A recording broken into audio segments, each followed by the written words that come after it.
So eto mga kababayan, pag-usapan po natin itong nakita po nating balita galing po dito sa article na ito na kung saan dito mapapatunayan natin na puro alibay na lamang po itong si Sara Duterte at talagang hindi niya nagagampanan yung trabaho po niya kahit noong mga panahon na siya po ay mayor ng Davao City. Dahil kung matatandaan nyo mga kababayan, sabi po dito sa article na ito, COA plugs Davao City 9.4 billion asset. Sabi po dito mga kababayan, yan po yung source po natin ililipat na lamang po natin dito. So ngayon dahil nga nagkaroon mga kababayan, ito pong COA at nasilip na ganun kalaki yung asset nitong Davao City, kini-question ngayon ng COA yung validity ng mga asset na yan. So ngayon, ito raw po yung naging tugon ni Sara Duterte mga kababayan patungkol sa nadiskubre ng COA dahil ganun nga kalaki mga kababayan ang asset ng Davao City na umabot ng 9.4 billion halaga ng asset mga kababayan ng Davao City. Siyempre pag umabot ng ganyang kalaki,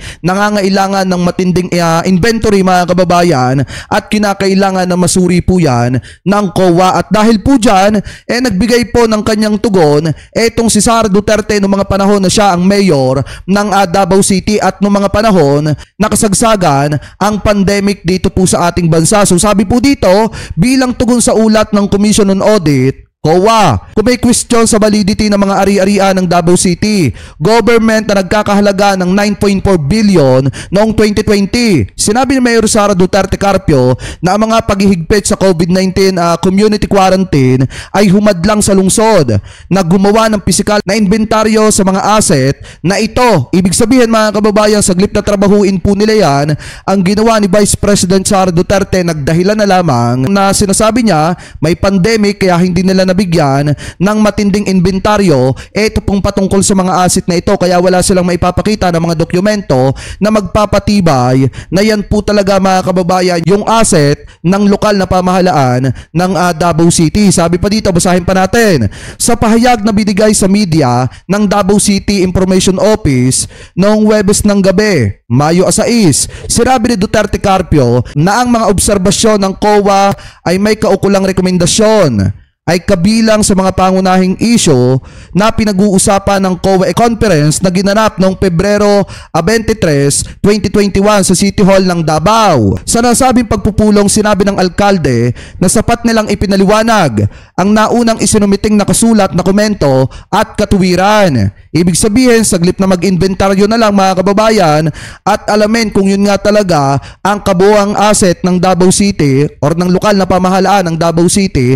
Ang ginawa po nila, nagpadala sila ng sulat sa COA na sila po ay nangangatuwiran at puro alibay na lang mga kababayan at puro dahilan. Kasi nga kung talaga masipag na mayor, etong si Sara Duterte, wala pong makakalusot sa kanya at wala maki-question sa kanya etong Commission on Audit. Pero dahil nga mga kababayan, hindi siya maayos na mayor at napakapabaya po niya sa kanyang trabaho, kaya po sila naki-question ng Commission on Audit. Sabi pa dito, ang General Services Office ay nagsagawa ng pagsusumite ng pagsunod sa o bago ang Pebrero 28 ng kasalukuyang taon. Ngunit ang pisikal, aktwal na pagbibilang ay hindi posible. Aniya. Ibig sabihin wala pong nangyari na pisikal na inventory at pisikal na pagbibilang mga kababayan patungkol po dito sa mga asset na ito na pinapatungkulan at tinutukoy ng Commission on Audit mga kababayan or etong COA. Ano po sabi pa dito?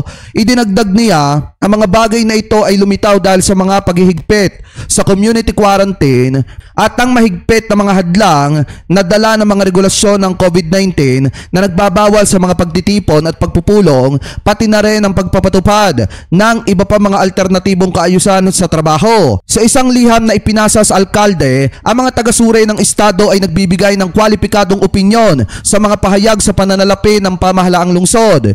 Ibinandera ng mga state auditor ang mga account ng property, plan, equipment ng pamahalaang lungsod na nagkakahalaga ng 9.4 billion na kumakatawan sa 40.10% ng 23.6 billion na kabuuang asset para sa Disyembre 31, 2020. Habang ang mga ulat sa pananalapi ng pamahalaang lungsod ay patas na ipinapakita, binanggit ng COA ang kabiguan nitong magbigay ng sapat na pagsisiwalat sa mga account nito sa ari-arian, plano at kagamitan. Sinabi ng COA na nabigo rin din ang lokal na pamahalaan na magsumite ng ulat sa physical count of property, plant and equipment o itong tinatawag na RPC, PPE na resulta ng COVID-19 community quarantine restriction. Sabi pa dito, idinagdag ng state auditor na mga inventory account na nagkakahalaga ng 97 million ay kaduda-duda at hindi po makatotohanan. Biruin nyo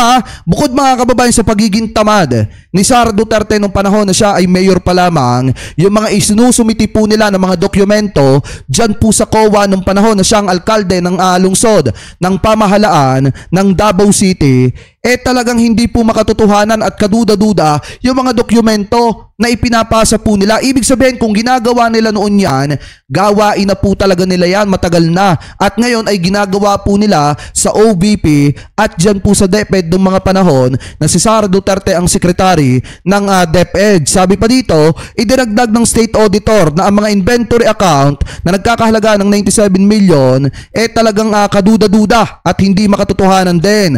Walang aktual na pagbibilang na isinagawa o isang RPC, report on the physical count of inventories, ang isinumite upang i-validate ang mga naitalang balanse ni isang reconciliation ang ginawang posible sa pagitan ng mga record ng supply at talaan ng accounting muli dahil sa mga hadlang na dala ng pandemya ng COVID-19, paliwanag ng COA. Dagdag pa rito, sinabi ng COA na ang pagbili ng Davao na mga kalakal na nagkakahalaga ng 199 million na ipinamahagi para sa mga lubhang apektado ng pandemya ay hindi suportado ng mga kinakailangang dokumento na nakakaapekto sa legalidad ng natura mga transaksyon. Sabi pa dito mga kababayan, gayon din nabigo ang pamahalaang lungsod na maayos na idokumento o iulat ang pagbili ng 469 milyong halaga ng mga grocery packs para sa 2020. Sinabi ng COA na hinahadlangan nito ang napapanahon at kumpletong pag-audit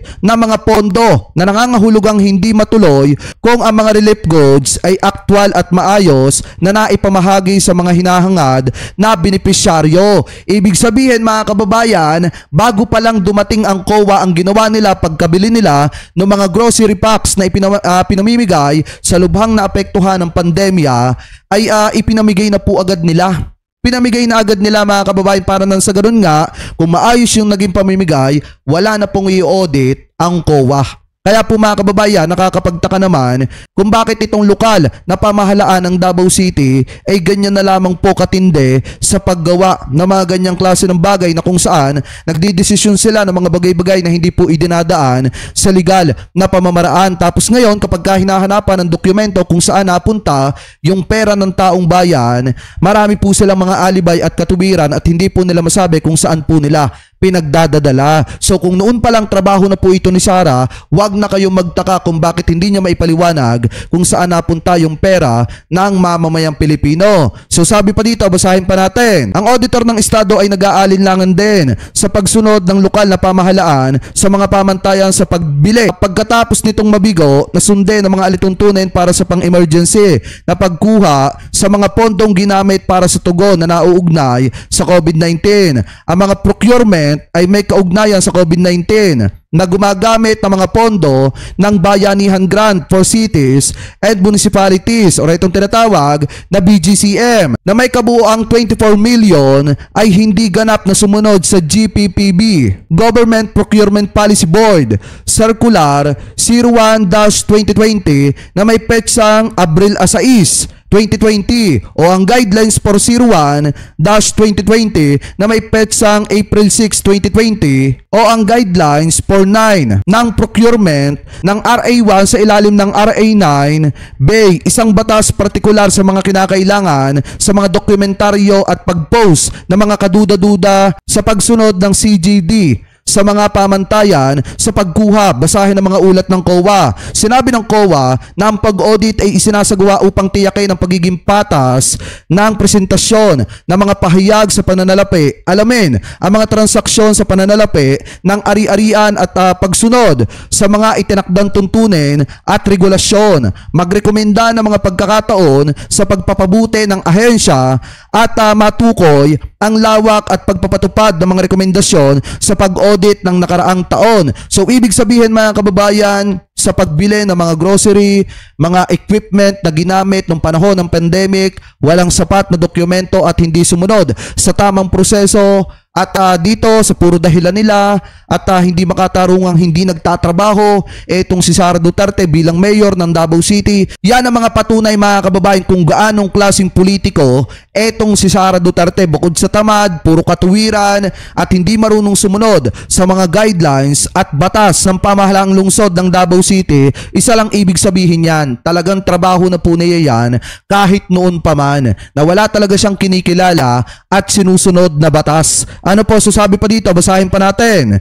Isinasagawa namin ang mga audit alinsunod sa International Standard of Supreme Audit Institution at naniniwala kami na nagbibigay ito ng makatuwirang batayan para sa aming opinyon. Sabi nito mga kababayan or sabi ng Commission on Audit. So ngayon kung titingnan nyo, kaya pala nakakapagtaka, kaya pala nagkaroon mga kababayan ng pagtataka ito pong COA at kung bakit kini-question po nito yung validity ng mga ari-arian ng Davao City na umabot ng 9.4 billion pesos dahil wala pala pong sapat na mga dokumento at kapag ka tinatanong ng COA puro katuwiran at dahilan ang sinasabi ng ating Vice Presidente. Ibig sabihin wala silang maipakita na sapat na dokumento patungkol po mga kababayan dyan sa paglobo at paglaki ng ari-arian at asset ng Davao City. Hindi nga natin alam kung totoo ba na ganyan kalaki lamang ang asset ng Davao City, baka nga mas malaki pa dyan. Pero hindi lang po nila itinatalaga or hindi po nila itinatala or iniimbentaryo or hindi sila nag-i-inventory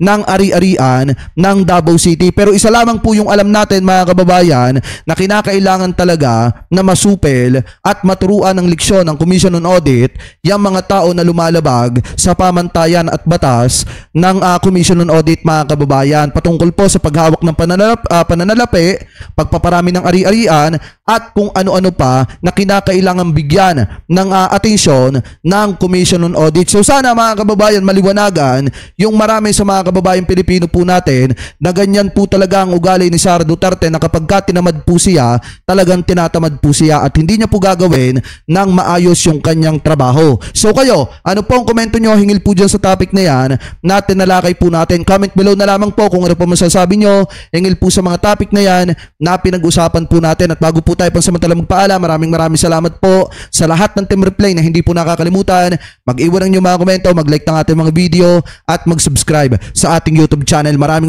salamat din po sa lahat ng Team Replay na hindi po nakakalimutan na wag po mag-skip ng ating mga ads. Maraming salamat po. Ingat po kayo palagi. God bless po. Thank you po. Maraming salamat po.